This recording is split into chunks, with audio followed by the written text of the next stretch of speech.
There's something about exploring deep in the woods that people just can't seem to get away from. It's been a few weeks, maybe even a few months if I'm honest with myself, since I've done some deep woods exploration stories, and I thought it was about time to get back to that series. Today, these subscribers sent in what they claim are true stories from deep in the woods. Now, as always, it is up to you to decide whether you believe them or not. If you have a story you would like to submit to the show, be sure to do so at swampdweller.net or the email you can find in the description down below. I would love to share your story with everyone here in the swamp. It's stories like yours that keep this channel going. Now, without further ado, let's get into these deep woods stories that will surely scare you.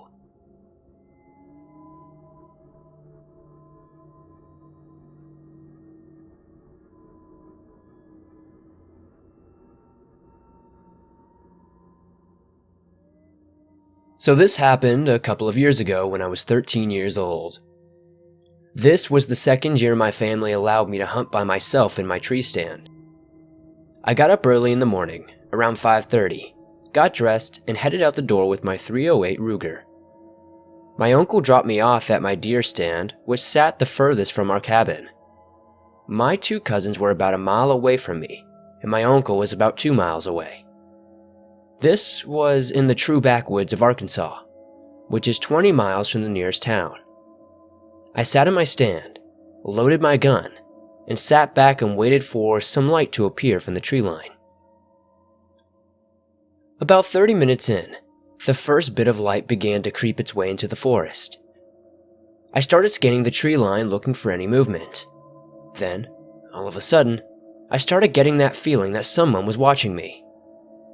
I never felt that while hunting, but I wrote it off as just some deep woods feeling or something.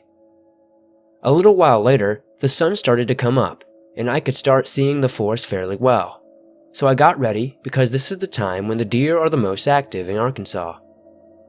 I was doing my rounds of the tree line when I saw some young doe eating at some acorns about 300 yards away.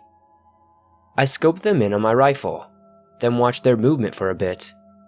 Not even a minute went by, and then all of them looked into the direction of the sun and bolted for the woods as fast as possible. This wasn't strange, because usually they do this when they feel a buck is following them. I started scanning the tree line. Then something appeared out of the corner of my eye. It was hard to see, so I scoped in my rifle towards it and saw a man standing out in the woods with a hoodie and jeans, just standing there, looking at me. It sent shivers down my spine. Since it was still early, I could barely see his or her face.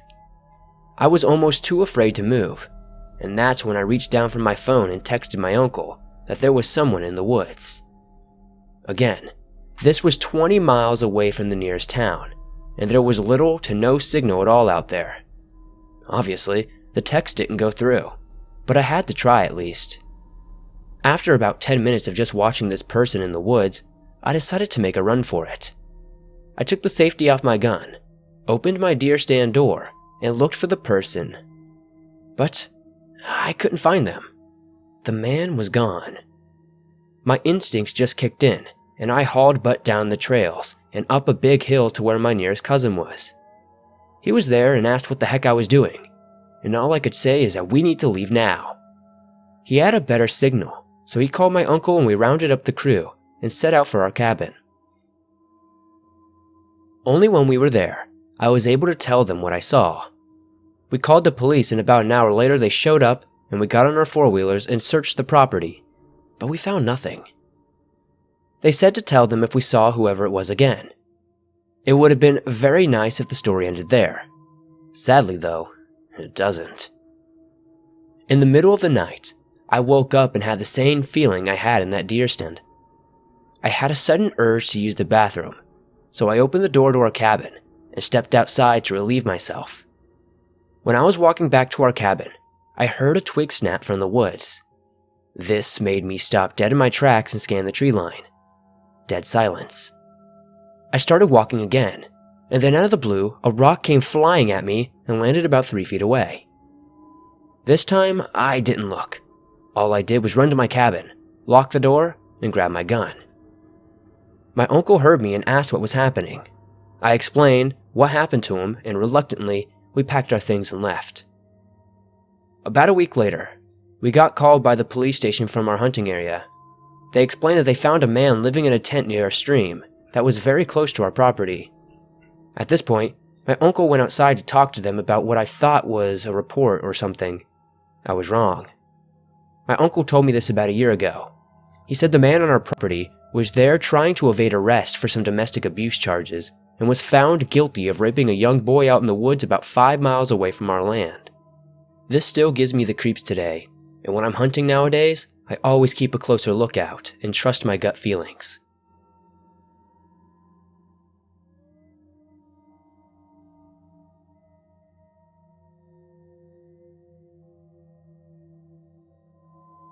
I'm going to tell you about a strange day I had while hunting just a few years ago. I'd like to preface this that I've only told one living person what I am about to tell you. This person is my longtime friend and, more importantly, hunting buddy. I am now 49 years old, happily married, and have a great son who is now 17. I have been hunting my entire life, since about the age of 7 or 8, when my father and my granddad would take me on my first real hunting trip. I almost always hunt with a partner, but sometimes with schedules and daily life, it's just not possible to have someone to go with. I am also a precision shooter for many years as well. I often compete here in my state, shooting at an item as small as a milk jug, at a distance of a mile, often in windy conditions, which I manage to hit every time. It's just a matter of how many rounds it takes. I have several rifles that I use for both hunting and competition. What I will concentrate on is the one I had with me that day. It is a rig that I use for long-range precision shooting and for hunting large game such as northern elk or moose.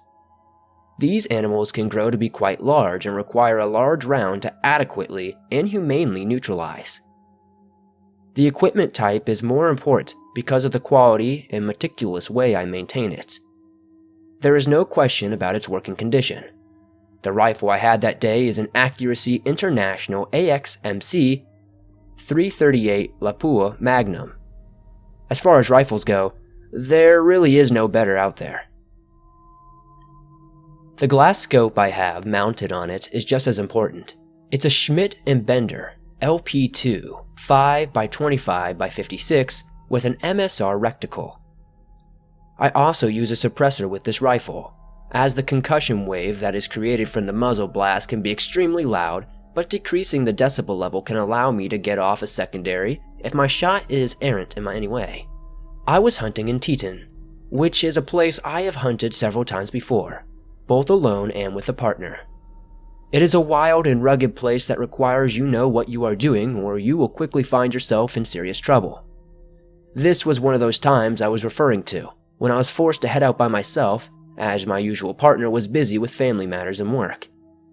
I was also not able to bring my son as I thought he was not ready for this kind of hunt.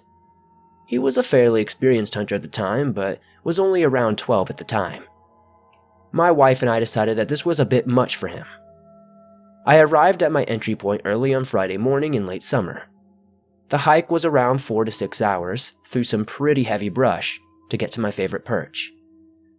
So I geared up and headed out sometime around 9 a.m. The hike in was fairly uneventful, but pretty hot. That summer was really something else as far as the heat index. I arrived at my spot a little past 3:45 that afternoon, having made pretty quick work of the difficult hike. I will give you a real quick visual of what this beautiful spot looks like. I come into the edge of a small valley from the west. Where I sit is a small outcropping of flat granite flanked with trees and a few bushes. My spot sits roughly 50 feet above the small valley floor and directly across from a large granite wall about 350 feet high and maybe 80 to 100 feet at its widest point. Not too far from the base of this wall is a small creek that wanders right through the center of this valley. There are some small trees and bushes, but for a good portion of the wall, maybe 40 or 50 feet, there's absolutely nothing but some small ground shrubs and soil. So, from my hide, it is perfect spot to harvest a large animal with little if no impediments to deal with. The distance from my spot across the small valley to the wall itself is exactly 583 meters. It's a bit of a long shot, but with this rifle and the glass I have, it is a walk in the park. I have harvested several large elk here over the years, so I'm quite familiar with the shot. The creek and the trail leading up to it run right in front of this granite wall, offering me a usually perfect, broadside shot with a backstop to boot. I carry a small one-man lean-to under which I place my shooter pad, rifle, spotting scope, extra ammo, water, and homemade elk jerky that my wife makes me. Just in case all else fails, I was always taught to carry a secondary firearm for a number of reasons, but mostly for the ones I haven't thought of. This particular time I carried my Casull 4.54. These things would be all I would need even if something were to happen that kept me out for about 5 days. I got set up and took a short nap. When I woke, it was just about 6 p.m. The temperature had dropped and was around a comfortable 70 degrees. The sun was low in the sky, but at my back, which is another advantage of this great spot, I was enjoying some jerky and was thinking to myself that I might have to stay hunkered down till morning to get my shot. That's the moment things started to change. It started with the light wind dropping to just about nothing. I could hear the unmistakable crunch of large animal making its way down the narrow path toward the creek and the wall. I have to admit at first, I was so happy to get a shot that afternoon. I wasn't noticing one small detail, which is not like me. I hadn't noticed something that has only happened to me once before in all my years in the wild. Just as I saw a large male elk make its way into the wall area, the entire valley went completely silent. It was seemingly devoid of all natural sound. No wind, no leaves or branches falling or crunching. No small or large animals of any kind rustling about. Even the sound of the creek was missing. I was so focused on the animal that even though I knew things weren't right, I was still locked on my target. As I said, this area is pre-sighted and ranged, so I am usually worried about is the windage. As I was bearing down on my target, I noticed it. The animal was fairly close to the wall, but was angled at the wall, like it was looking at something on it. With a quick whistle, the animal would turn broadside and I would have my shot. Thinking it was most fortuitous that the wind had all but died, I clicked my safety off and took a deep breath. Then I let out slowly. Nearing the bottom of my breath, I let that light whistle and began to slowly pull the trigger. But as I got to the bottom of my breath, my target still hasn't moved. Not only has the elk not turned to broadside, but he hasn't moved at all. I adjusted the infinity setting on my glass and noticed the animal's muscles weren't even twitching. Then I saw something that to this day makes my skin tingle and shakes my belief system to its core. The wall. The granite wall wasn't right. The massive elk that seemed frozen in time. That's what he was looking at too. The only thing I could possibly link it to would be like driving through Death Valley on a summer morning. That mirage effect that you see in front of you. The wall looked like that. I checked my scope quickly, looking through my spotter scope. Same thing. Not having a clean shot on my target, I moved my crosshairs 1 millimeter to the left. I let out a breath and squeezed the trigger. Now, I was truly perplexed. Nothing. No impact on the wall and the elk still hasn't moved. Even though my rifle is suppressed, the decibel level was still very high and would be loud enough that animal would definitely hear it. And the impact of the supersonic CT round would surely have caused a massive animal to bolt. But nothing happened. Now, this whole episode from the time the animal came into the clearing to this moment was no more than maybe 60 seconds. But it just felt like it lasted forever. I quickly chambered another round, adjusted the infinity setting on my scope again, and just as I did this, I, for one moment, thought I saw something else. Something behind the mirage. To this day, I thought I saw a shape, a silhouette. I breathed and squeezed again. This time, impact on the wall. The elk jumped to life and bolted from the clearing. The mirage was gone. sound and movement returned to the surrounding area. The wind started to lightly blow. I have never been afraid of the wilds in my entire life, but I was truly shaken now. I wasted very little time. I quickly rolled my shooter mat, packed my scope, ammo, water, and food, rolled my lean-to, and packed my rifle in my drag bag, and double-timed it out of there. I caught myself looking behind me numerous times on the long journey out of the mountains. It goes without saying that my hand was either near my sidearm or on it the entire hike back. There was even a couple of times I drew it from my holster while I rested briefly. The moon was near full, so most of the return hike was pretty well lit. I have to admit that I would have been far more freaked out if it had been a new moon. Plus, it made the hike feel much safer. I made the return trip, like I said, by my moonlight and my mag light in an impressive 5.5 hours, which is extremely fast in the dark. I climbed in my truck and turned the key, and I've never been so happy to hear the growl of my Raptor.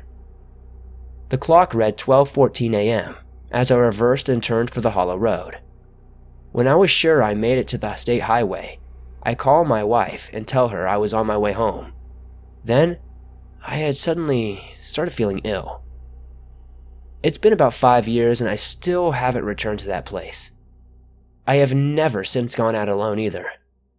I don't know what I saw that day for sure, but 2 years later I decided to tell my good friend what happened that day.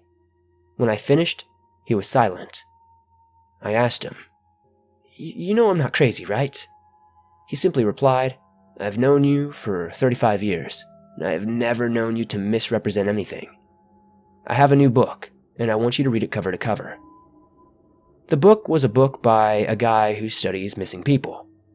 After reading that one, I asked him if he had any more books. He gave me 4 more, and I read them all. After reading these books, I'm not sure what it was I saw, but maybe it was a Bigfoot or some other cryptid creature. I wonder if any other hunter has ever glimpsed anything like what I saw that afternoon in the northern mountains.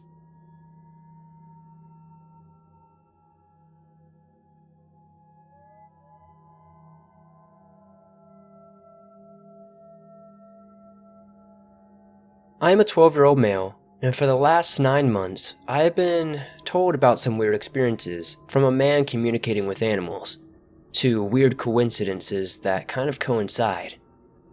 It all began with a Boy Scout camp into the Gold Coast hinterland, Australia, in October.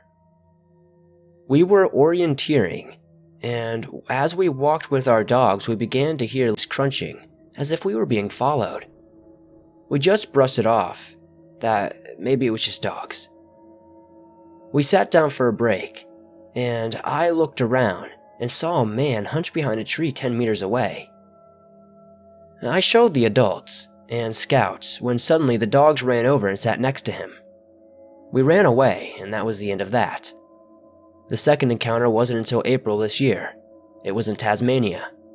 I was alone walking along in a rainforest gully when I heard a loud thump and then the leaves rustling next to me. I looked over, and I didn't see anything there.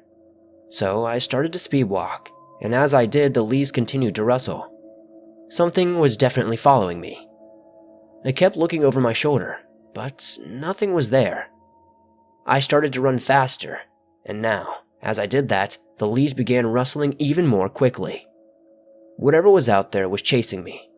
I kept looking back and saw a dark figure in the forest behind me. I stopped and yelled for my parents.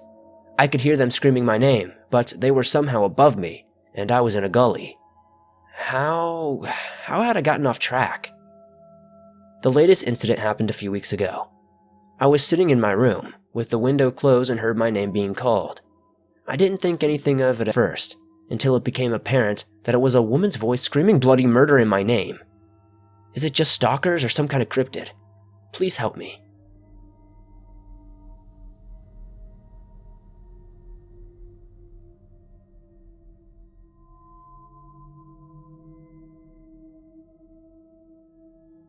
Hey, you can just call me by the name I put as my alias. Anyways, let's begin. I was out with my mom, and we were hiking on a trail. We found a landmark and my mom wanted to show me another one. Keep in mind I was 9 years old at the time. I saw a lot of scary things, a lot of paranormal things, but this honestly took the cake. Anyway, we had been hiking since 10 a.m. and we got lost until we got picked up by a policeman around 9 p.m. Prior to that, at around maybe 6 or 7 p.m., I saw something in the bushes. A deer, I thought, but then I remembered deer nor elk live in Hawaii. I grew scared because 9-year-old me is a wimp. The next thing I know, me and my mom are walking again because we're lost. Yes, lost. We followed signs saying, this way to get out. But the more we followed the signs, the more lost we got. My mom and I stopped trying to get our bearings and trying to figure out where we are.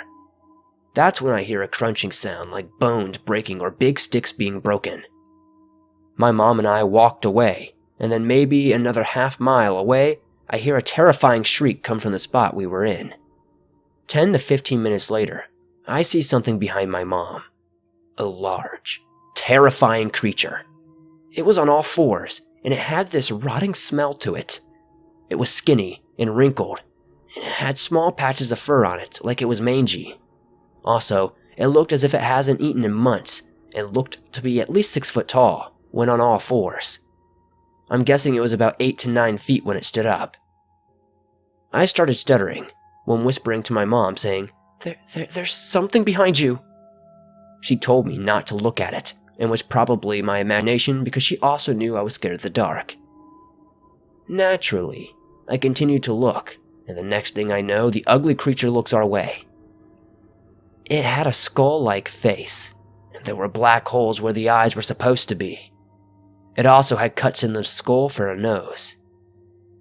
It looked sort of like a cow or a bull skull.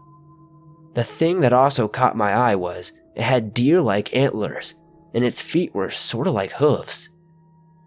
I couldn't see that clearly because it was dark and my flashlight went out and my mom was saving her battery on her phone for help. This thing looked as if it was about to shriek when the policeman came, and then it ran off. It left hoofprints on the ground, and I was being escorted to safety when I saw it again. I screamed bloody murder and the police turned to look at me. I explained to them what I saw. One of them, an older policeman, said, "Wendigo," and said that a cannibal wandered into the forest and has never returned. Pretty creepy. Not sure if we have those kind of things in Hawaii, but if any of you might know what it could be, please comment down below.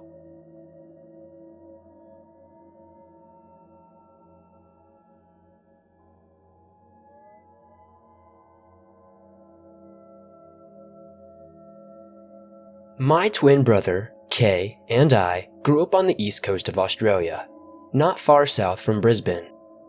We regularly hung out with our mates from down the road, M and C.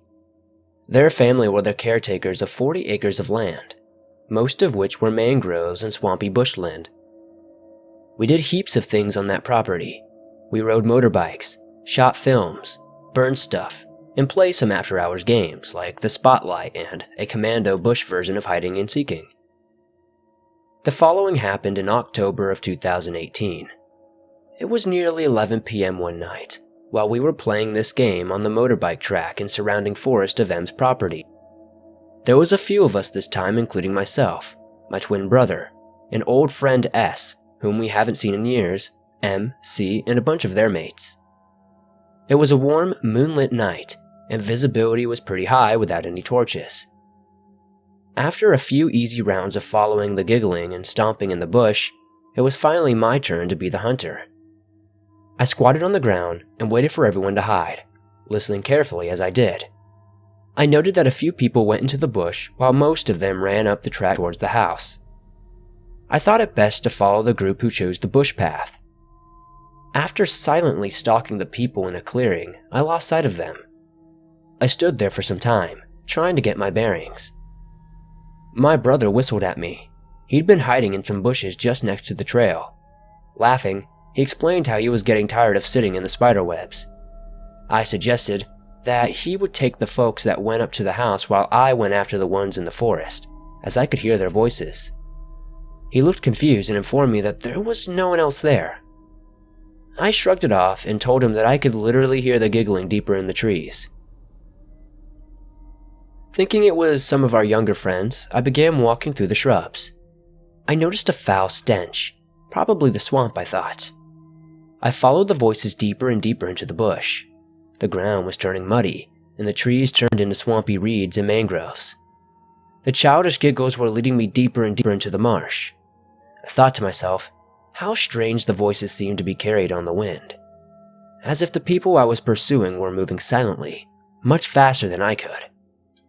I was standing on the edge of the swamp, the last patch of grass looking into a lump of trees about 10 meters away, when everything suddenly went dead silent. It sounds cliché, but you don't know how it feels until you experience it yourself. It was as if reality had come to a grinding halt, and all my senses were on full alert. I froze. I felt as if someone was watching me, and my heart began to race. The only thing that seemed to break the trance was my brother's voice 10 meters behind me. Suddenly, a bird flew from the trees, making a screeching sound as it flanked me and disappeared into the black. I looked at my brother and remarked, "Holy moly!" As we looked over at each other, we heard an ungodly, piercing scream from the house. It was like the echo of screaming children, a squealing mixed with the sound of a car tire skidding. It echoed from over 100 meters over the field. We ran as fast as we could up to the house. My brother and I found the rest of our friends huddling in front of the seats of their dad's utility truck, with the doors locked. When we asked them why they were screaming, they looked angry and told us to stop pranking them. "Seriously, cut it out, guys, it's not funny," one of them said. We spoke our honesty, telling them we came running to see if anyone was hurt. Everyone looked confused and generally freaked out, so we all went inside and sat down. After convincing everyone that no one was playing a prank, we decided to go out and look for anyone in the surrounding forest that may explain the ghostly screams. The woods were dead quiet, as expected nearing midnight. There were no houses near our mates except for one which had burned down and had to be cleared thereafter. My twin brother and I did some research on Australian creatures. He's a big fan of the swamp and stories and soon introduced me to the swamp. My brother said it was striking how similar of these stories were with our experience. We found some stuff about the lost generation of Aboriginal children and the various stories and encounters of their ghosts, but one line stuck with me forever. In regards to Aboriginal folklore and cryptids, it is not the ones they tell you about that you should fear, but the ones they don't, or rather, are not allowed to tell you about that you should fear.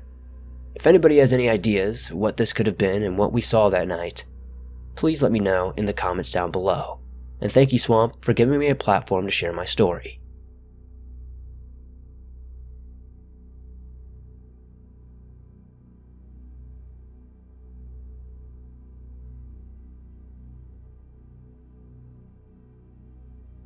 Thanks for listening to these allegedly true, creepy stories from deep within the woods.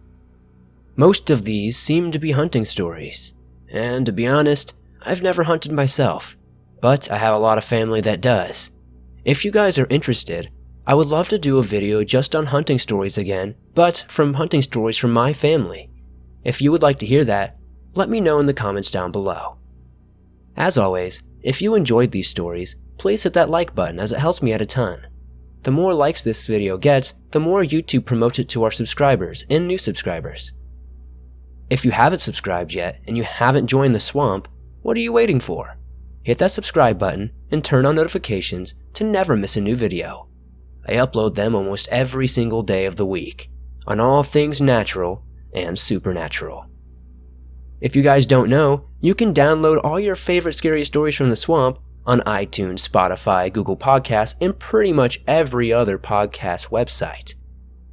The links to do so will be in the pinned comment. As always, if you have a story you would like to share, be sure to submit it at swampdweller.net or the email you can find in the description down below. I would love to share your story with everyone here in the swamp. It's stories like yours that keep this channel going. If you made it to the very end, let me know by commenting "backflipping cactus." Let's confuse everybody who doesn't make it to the end. It's always fun to see that. Once again, I will see you guys soon with another creepy video. And remember, if you get lost in the swamp, don't call for Shrek. Call for the swamp dweller, because Shrek is kind of lame, and you don't want to be stuck with a lame-o in the swamp. Shots fired at Shrek. Come at me, bro.